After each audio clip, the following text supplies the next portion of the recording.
ஒரு ஊர்ல ஒரு சிறுவன் இருந்தான். அவனுக்கு ஜூடோ கத்துக்கணும்னு ரொம்ப ஆசை. ஆனா சில வருடங்களுக்கு முன்னாடி நடந்த ஒரு விபத்தால அவனுக்கு இடது கை போயிடுச்சு. ஆனா இந்த சிறுவனும் மனம் தளரவே இல்லை. எப்படியாவது ஜூடோ கத்துக்கணும் அப்படின்னு தேடிக்கிட்டே இருக்க, இவனுடைய குறைய பொருட்படுத்தாம இவனுக்கு ஜூடோ கத்து கொடுக்கறதுக்கு ஒரு குரு முன் வந்தாரு.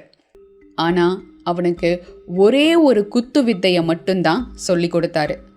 சரி, ஆரம்பத்துல தான் இந்த பயிற்சியை சொல்லி கொடுக்குறாரு, போக போக இன்னும் நிறைய வித்தைகளை சொல்லி கொடுப்பாரு அப்படின்னு இந்த பையனும் எதுவும் கேட்காம அந்த ஒரு வித்தையை மட்டும் தினமும் பயிற்சி பண்ணிக்கிட்டே இருந்தான். இப்படியே 4-5 மாசம் போச்சு. ஆனா அதுக்கப்புறமும் இவர் எந்த ஒரு புது வித்தையையும் சொல்லி கொடுக்கல. இந்த சிறுவனுக்கோ ஒண்ணுமே புரியல. யாருமே தனக்கு ஜூடோ சொல்லி கொடுக்க ஒத்துக்காத போது தனக்காக முன்வந்த இந்த குரு கிட்ட எதிர்த்து பேசவும் இந்த சிறுவனுக்கு மனசில்லை. அதனால அவர் சொல்றத மட்டும் திரும்ப திரும்ப செஞ்சுக்கிட்டே வந்தான். இப்படியே நாட்கள் ஓடிச்சு. அப்போ அந்த ஊர்ல ஒரு போட்டி அறிவிச்சாங்க. அந்த போட்டிக்கு இந்த சிறுவனுடைய பெயரையும் இந்த குரு கொடுத்திருந்தாரு. ஆனா சிறுவனுக்கோ மனசுல அந்த அளவுக்கு தைரியம் இல்லை. இருக்கிறது ஒத்த கை, கத்துக்கிட்டது ஒத்த வித்தை, இதை வச்சு எப்படி போட்டியில் பங்கேற்கிறது அப்படின்னு அவனுக்கு பயம். ஒத்த கையோட வந்த இந்த சிறுவனை பார்த்து மற்ற போட்டியாளர்களும் ரொம்ப சாதாரணமாக நினச்சாங்க. ஆனால் அவங்க எல்லார் முகத்திலையும் கரிய பூசுகிற மாதிரி அந்த போட்டியில் வெற்றி பெற்றது இந்த சிறுவன். அங்கே சுற்றி இருந்த எல்லாருக்கும், ஏன் அந்த சிறுவனுக்கு கூட ரொம்ப ஆச்சரியமாக இருந்தது.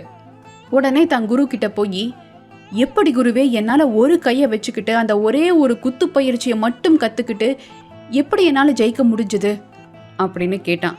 அதுக்கு அந்த குருவோ, 2 காரணம்தான்.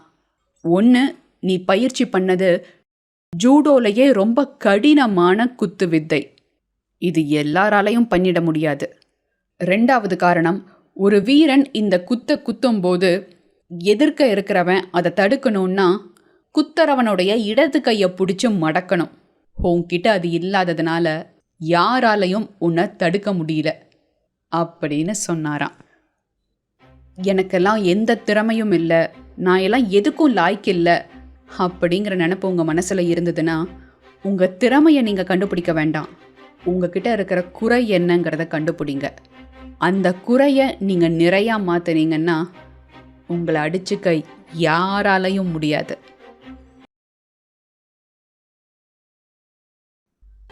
இது போன்ற குட்டி குட்டி கதைகளை கேட்க டைட்டில் பக்கத்தில் இருக்கிற இந்த லிங்கை கிளிக் பண்ணி பாருங்கள்.